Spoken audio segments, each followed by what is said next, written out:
Good morning. I'm Muriel Bowser. I'm the mayor of Washington, D.C. Happy Valentine's Day. We are here in the Marion Barry building to provide a briefing to D.C. residents on the district's response to COVID-19. Today, I'm joined by the city administrator for Washington, D.C., Kevin Donahue, and Dr. Nesbitt, the district's doctor and director of DC Health. Today, we're going to be giving you an update on how we have been driving down cases and what that means for our winter action plan we put in place in December to address Omicron. But first, I'm just going to ask Dr. Nesbitt to briefly mention our current metrics. Thank you, Madam Mayor. On our first slide, you'll note that we have for you the COVID-19 metrics that we routinely show.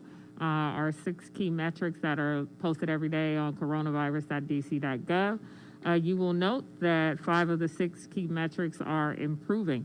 The one metric where we see some declining over the past 7 days is our key metric where the individuals that we are contacting for contact tracing are not responding as we would like. So it's just a reminder for everyone to answer the call. It's not unusual for people to not respond or to slow their response times to us when they sense that things are getting better in the community. But the best way for us to continue to slow the spread of COVID-19 is for us to be able to get people to continue to participate in contact tracing when we reach out to them. So just a reminder again, folks, to answer the call. Thank you, Madam Mayor. Thank you, Dr. Nesbitt. And just a quick reminder of the winter surge interventions that we put in place. Included expanded testing, and reinstatement of a mask requirement, instituting a vaccine requirement for DC government workers and eliminating a test out option. We've opened COVID centers across all 8 wards, as well as distributed and early on rapid test and required a DCPS test to return from winter break. We continue to remind DC residents of all the things that they could do to stop the spread, and we instituted a vaccine requirement for select indoor venues across the district. And because of that diligence, we have seen since the height of Omicron wave entered the district in December, cases have dropped more than 90%, and there has been a 95% reduction in hospitalizations. And we're in a much better place now to announce adjustments to that winter action plan. First, the expiration of the indoor mask mandate will happen on February 28th, and as of March 1st, the district's indoor mask requirements will be dialed back. You, of course, know that DC Health will maintain its advisories according to the level of spread, and you can go to coronavirus.dc.gov on any given day to find out what that level of spread is. So to be more specific, masks will not be required at restaurants and bars or sports and entertainment venues, gyms and rec centers, houses of worship, businesses, grocery stores, pharmacies, retail establishments, and DC government offices with no public interaction. Masks will still be required at any private business that requires the use of masks and puts up signage to that effect.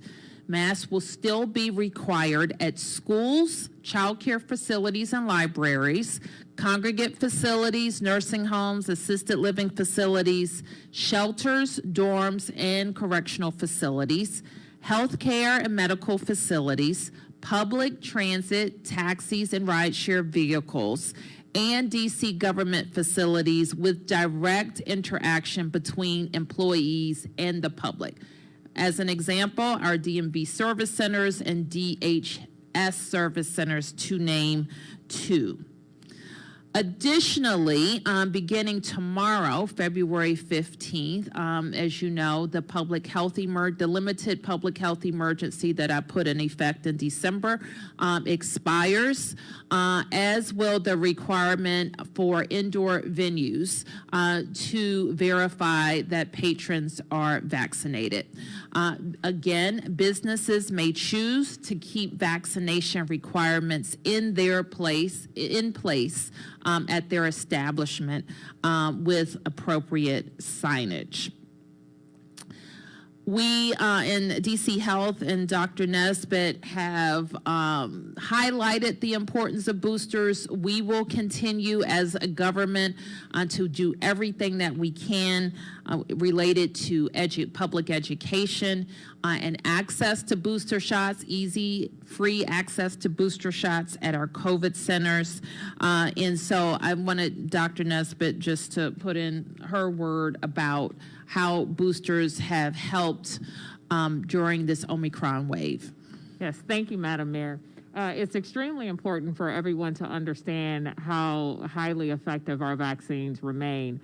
We have approved vaccines in the U.S. that have demonstrated to be safe and effective and continue to provide us a degree of protection from the spread of COVID-19, as well as from risk things such as visits to emergency rooms and urgent care, as well as hospitalizations. We wanted to be able to show you all this chart that the CDC has published. They have a couple other ones that show some of the benefits of getting boosted. This one here shows how well boosters provide you additional benefit against not only the Delta variant, but in these important times where over 95% of the circulating COVID-19 virus is the Omicron variant. And you can see there that if you've been vaccinated in the last 6 months and you're what we consider to be fully vaccinated, meaning you've had 2 doses of the COVID-19 vaccine, your vaccine is providing you we consider it to be 81% protective, or decreases your chances by 81% that you'll end up in the hospital. After 6 months of having those 2 doses of vaccine, that protection decreases to 57%, reducing your risk by 57%. But when you get your booster, that 3rd dose, it increases your protection back up to 90%, even higher than it was in your initial fully vaccinated phase. So this is extremely important, and why we want everyone to get a booster as soon as you are eligible, which means after 5 months after receiving your 2nd dose of either the Pfizer or Moderna vaccine. So it's extremely important for our community to understand the importance of getting boosted. Another way on the next slide to show the importance of getting boosted, when we look at deaths in the U.S., looking at individuals who are unvaccinated, they are 97 times more likely to die from COVID-19 than individuals who have a booster. And even when we look at individuals who have been fully vaccinated, or what we call having the primary series of vaccine, they are 14 times more likely to die from COVID-19. So it's extremely important, again, for you all to get boosted. And we've got a long way to go in the District of Columbia. You can see here that only about 20% or so of our population has got 23% of our fully vaccinated population that's eligible for a vaccine has gotten boosted. We have around 50% of our seniors over 65 have gotten boosted, but we know that most of the hospitalizations that are happening in individuals who are fully vaccinated are happening for people who are over the age of 65. So it's extremely important to move from being not only fully vaccinated, but being boosted when your 5 months is up. So please, please, please go out and get your booster. As the mayor mentioned, as part of our winter surge plan, we opened a host of COVID centers in all 8 wards across the District of Columbia. Those COVID centers will give you your 1st dose, your 2nd dose, and your booster. And we have those COVID centers that are open 7 days a week. Every day of the week, there's a COVID center that is open, and they have very flexible hours on given days of the week. Some will be open as late as 9 p.m. to make sure that we can accommodate the needs of our families. And also, this is an opportunity to just notify you all that because our COVID service centers are full service, meaning that they offer you an opportunity to pick up a PCR test, a rapid antigen test, as well as getting vaccinated, that we will be transitioning from our firehouse testing program that has been operating since 2020, and that program will sunset on Saturday, February 26th. So again, please, please, please avail yourself of our COVID service centers for your vaccination and testing needs. And we look forward to being able to serve you in all 8 wards of the District of Columbia. Thank you, Madam Mayor. Thank you. And a reminder, switching a little bit from COVID, to talk about the budget season. The city administrator and our budget team and cabinet members have been working diligently for the last several months to formulate a balanced budget.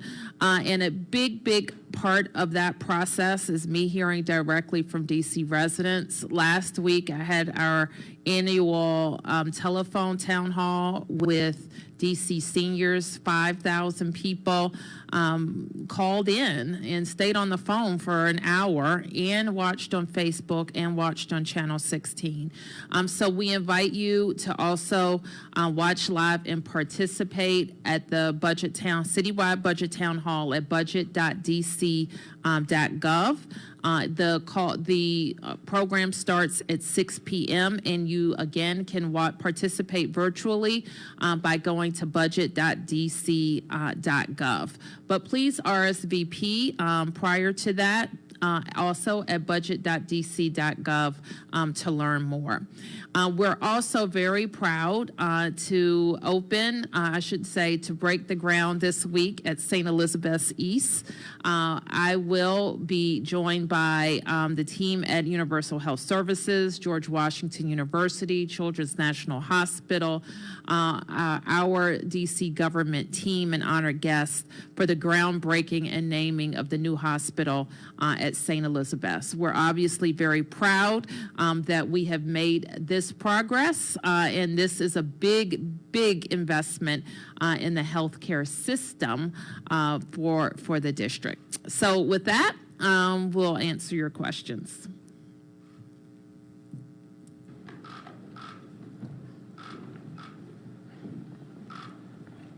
Yes, sir. Good morning, Mayor. Good morning. You've mentioned in the past that you'll dial up and dial back restrictions as needed depending on the course of the virus, but can you explain to people watching you right now or reading the Washington Post what goes into a decision to rescind these restrictions, which have been some of the most important ones, I guess you would say, over the course of this Omicron variant? Well, I think I've explained that, Michael, that we went into the winter, and especially Omicron, which hit us probably mid to going into the 3rd week of December. We put these measures in place. We've seen a precipitous drop in case levels for Omicron, and this is where we've landed. Any specific data point or metric you're looking at? I know I've asked this before, but as a barometer for saying we're ready to cut this off right now? Well, we shared with you the metrics that we follow and that we follow each and every day, that our case rate in hospitalizations and the vaccinations, the percent of those vaccinated, especially when I talk about hospitalizations, that are COVID cases. Can you talk about, we saw the Omicron variant came right after you first dialed back the indoor mask mandate. Is there any concern, maybe Dr. Nesbitt, you could talk about this, about, what could happen next? Is it too soon to make a move like this when the virus has proven to be so unpredictable? Your question is what? Is there any concern that this could be a premature move considering how unpredictable this virus has proven to be? It's not, and what we know is that we have to be nimble if something should change, like it changed in December with a new, very contagious variant. I don't think any of us can say here that there won't be other variants that would require us to do something different. So just like when Omicron presented itself, we adjusted our approach. Thank you. Any other questions? Yes, ma'am. Hi, Mayor. Katie Barlow from Fox 5. On Thursday, during an ABRA hearing about the big board's liquor license, Dr. Anil Mangla said during his testimony for that hearing that we were, quote, nowhere near where we needed to be to lift the mandates, looking at a number of 33.1 cases per 100,000 in his presentation that day, and said that the goal was to get to minimal community spread, which was fewer than 5 cases per 100,000 to lift the mandate. So what changed between Thursday and today? I can't speak to what he was referring to. So is that inaccurate, or did something, have the numbers gone down significantly since Thursday? The numbers have been reported since Thursday, so I'm not exactly, if Dr. Manglev made that statement, it was his opinion of the mandate, not the city's. Yes. House Republicans apparently, there's a story I read about House Republicans saying that, well, when they take over, that's the way it was put, in November, that basically things were going to change around here. They're, I guess, going to give you a lot more oversight. They complained, I guess, to some degree about the mask mandates, about the crime. You've heard of this story, I'm sure. What's your reaction? Sam, I'm focused on Washington, D.C., and my job as mayor is to work with whoever's in the Congress. And the truth is, we've worked with Democrats and Republicans on a number of issues, and that will be our approach, regardless of who's in charge. Okay. Yes. So just a couple of follow-ups on the ending of these restrictions. Will you scale back any of the testing sites? Yes, we will. The firehouse testing, we won't have the firehouse testing sites after February 26th, as we mentioned, but that is replaced by the COVID centers across the city. So will there still be the opportunity for people to get the at-home PCR tests at the libraries and drop those off, and also get the at-home rapid test kits? Will those still be available? Yes, currently. We haven't rolled those back, but we will obviously be watching what the demand is. And then for students in DC public schools, they'll still be required to wear masks at schools. Will there still be the vaccine? Will there still be a vaccine requirement for students, and will there still be a testing requirement for students? The pre-K requirement every weekend, and then the spring break requirement, will that still remain in place? Yes. All of those? So we, masks, let me just be perfectly clear, there's no change to mask requirements in our schools, childcare facilities, libraries, and a whole list of other congregate facilities, as I mentioned. We've had no change to our testing protocols. First of all, our asymptomatic testing protocols across our schools, where we're aiming to hit 30% of the kids tested weekly. And there is no change currently on the weekly pre-K testing, or the intent to test across the schools after winter break. And then we will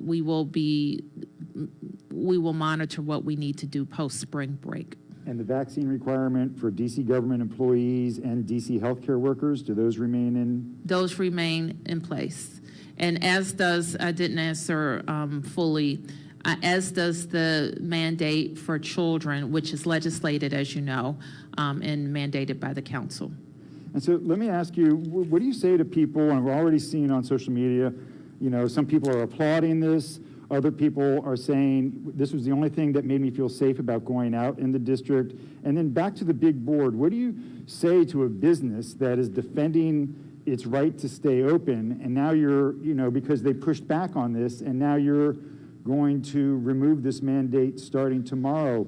Will the city go forward with punitive action against Big Board? As I understand it, Mark, Big Board is still in the process with ABRA, and that process will play itself out. I don't know all of the details, but Big Board was found to violate our requirements, and now those requirements will be changing. First with the vaccine requirements, and then with the mask requirements. I will say we look very closely at our levels of vaccination. We did see at the height of Omicron, with a lot of attention on Omicron, vaccine mandates going in place, more people going out to get vaccinated. But we've also seen those numbers start to decline. So we do believe that we've gotten the push out of the vaccine requirement for indoor venues that we're going to get. COVID question. Is this going to be the last regularly scheduled situational update? Or are you prepared now to just put this behind you, put COVID behind and move forward and focus on other things? Or will we still be getting these situational updates? You'll get them as we need them, in which we've kind of been in that posture since last summer, Mark. And I don't know that we've done them weekly since then, but we've done them as we need to do them, and I'm prepared to do that. So we've done COVID, and we've done everything else for the last 2 years, and that's how we intend to move forward. And so I've learned, we've all learned that this virus can reappear, come back in a different form, require a different response. But we are committed to communicating what we know, when we know it, and the things that we need DC residents and businesses to do to keep us all safe. Yes. For the city administrator, I understand the first day of enforcement for the government vaccine mandate is starting tomorrow. Is that correct? Or is that the first day, they're supposed to upload their status? Tomorrow is the day when people are required to be fully compliant. So that means they've had the full 2-course vaccine regimen, and if they're qualified for a booster based on time, have a booster as well. Okay, so what's the percentage of workers who have uploaded their status so far? The uploaded status, there's about, the upload I want to get you afterwards, actually. I do come with some data. The number that have uploaded it is, I expect it's going to change today and tomorrow when the deadline goes into effect. Okay. The numbers haven't fundamentally changed since we talked, I think, a week or two ago, which is when we begin discipline. As I said, we typically start with individuals who've chosen not to engage at all in the process, right. And that number remains about 1,500 employees. Okay, and then you said you have other data. Is there anything new with our exemption requests? Nothing's changed fundamentally since we last talked, so it's roughly the same number of requests. I would expect end of last week, today and tomorrow, for additional requests to come in, as what typically happens when the deadline comes. Okay, we've had a number of these requests pending for some time with both the licensed healthcare professionals and government workers. Is there a timeline at this point for those to be approved or denied? I think we'll start to see more movement on the resolution of those in the next week or two. We have been the attorneys that work on this have been watching cases nationally to have a good understanding of what the right balance is when reviewing an exemption request. So I would expect to see the exemption request numbers change more dramatically in the next week or two than they have, say, between today and the last time we talked. Okay, thanks. Mark, Sam, and tell me your name again? Katie. Okay. Mark, Just Sam, following Katie. up on that, Mr. City Administrator, or actually maybe if it's for you, Dr. Nesbitt, it seems like with the data that we've been provided as far as the religious and medical exemptions, it seems like you're working through the process, whoever's actually doing these, working through the process with DC government employees, But when we look at the numbers for healthcare workers, not DC government employees, doctors, nurses, and whatnot, there doesn't seem to be the same speed or movement in those requests. It just seems like the vast majority of those are just still pending and haven't been ruled on one way or another. And I'm wondering why those aren't moving at the same rate as the DC government employee requests are moving for whoever is in charge of that bailiwick. I mean, since I'll weigh in, and Dr. Nesbitt can add if she cares to. The thing I'd highlight is that the reason why, certainly to my knowledge, things are pending for what seems like a while is that we are, as I said before, we're on legally uncharted territories. Not that vaccine religious exemption requests are new, but the volume and nature of them is fundamentally different. So it's been very helpful to make sure we have a clean process and that different viewpoints of attorneys, and attorneys do have different viewpoints on the issue, have the time to look at cases progressing elsewhere and to make sure we have consensus before starting to issue exemptions in any large number. And healthcare exemptions are also, keep in mind, of employees of a different, inherently different profession than, say, a worker that works at the Office of Planning that sits at a cubicle all day. So there are all differences in the nature of jobs that also factor into whether or not the extent to which one can accommodate a request for an exemption. Okay. Mayor Bowser, I have two just off topic for you. One, do you have any comment on former MPD Lieutenant Brett Parsons, who was a central figure here in DC in your department with the gay and lesbian liaison, was arrested in Florida? Do you have any comment on that? Have you been briefed on this? Only briefly, and so I don't know. I don't really know enough to comment about it. Brett was a great officer, and I know that whatever department there is going to fully investigate it. And then can I ask you about Gambit? Yesterday, one of the busiest days for sports betting. The district sports betting app for Apple users went down 2 hours before the Super Bowl and apparently has not come back up online. Do you know how that happened? What are your thoughts on that? And to all the people who have pointed to this no-bid contract and have had problems with this from the beginning, who are now saying, you know, we told you so.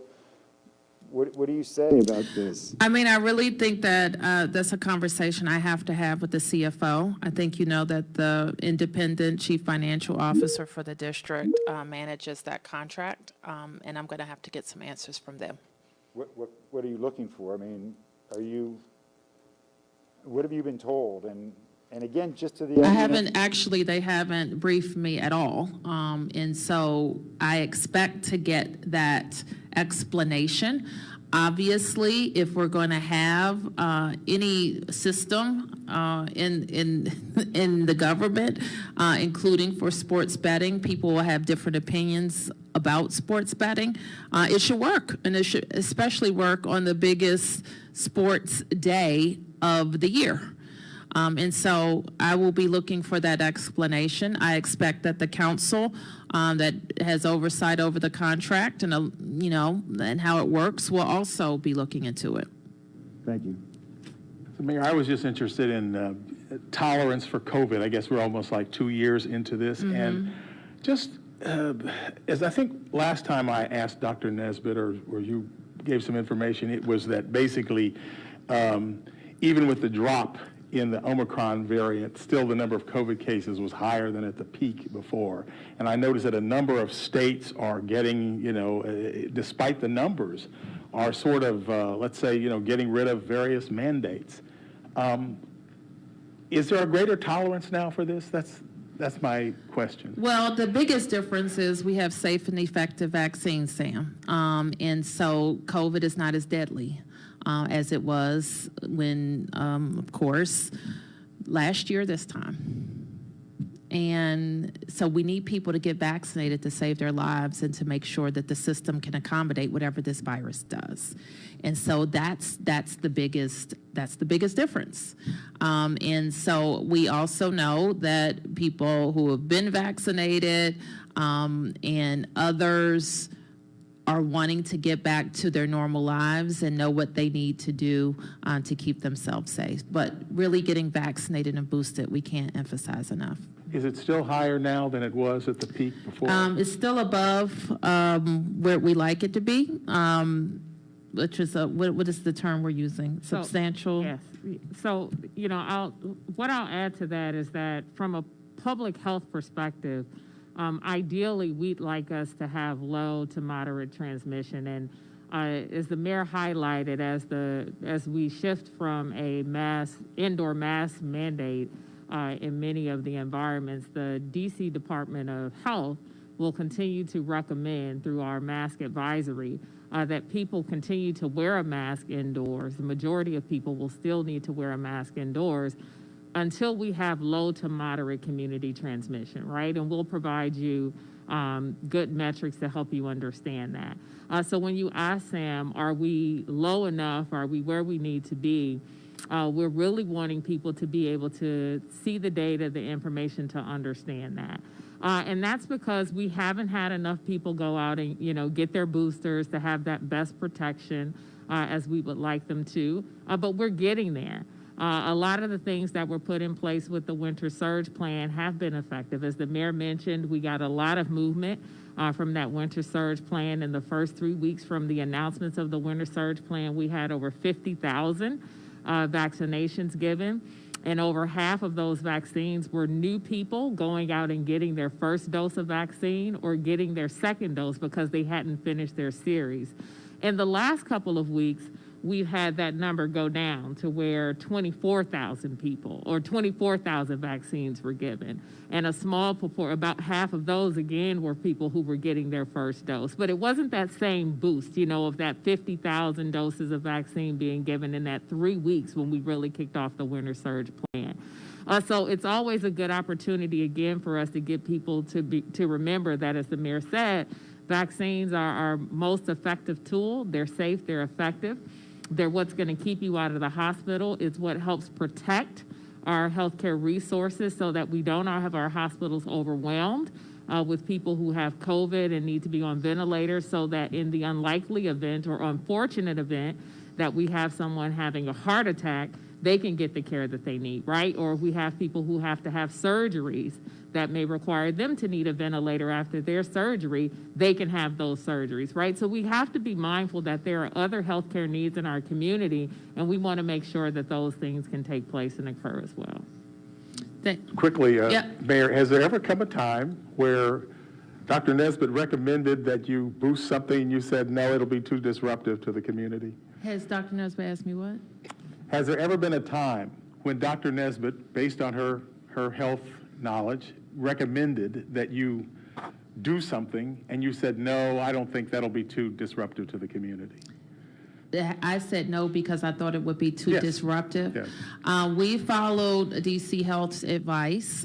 Some things DC Health will advise and some things I will advise, which is how I should have answered Katie's question a little bit earlier about the big board question, and Dr. Nesbitt reminded me. Something and you said no. I don't know, over the last 2 years. Yes. Two questions, Mayor. First, COVID-related, second off-topic. As you announced that you're lifting mask mandates, how are you determining what the metrics are for keeping masks on in schools right now? Well, that's a good question. We continue to work with our school communities over what they think it will take to keep kids safe and in school. We thought that our last group of little ones would have access to the vaccine in February. It turns out it's going to be sometime later. So I don't think that we're going to have a decision about schools anytime soon. And then off-topic, when the Washington football team was still called the Redskins, you said that they would need to change the name if they ever wanted to move to the district. That name has changed now, but the team still continues to grapple with internal problems, including recent allegations about the team owner, Dan Snyder, that came to light about allegations of sexual harassment, even potentially sexual assault. And you have said that there's a desire to bring the team here.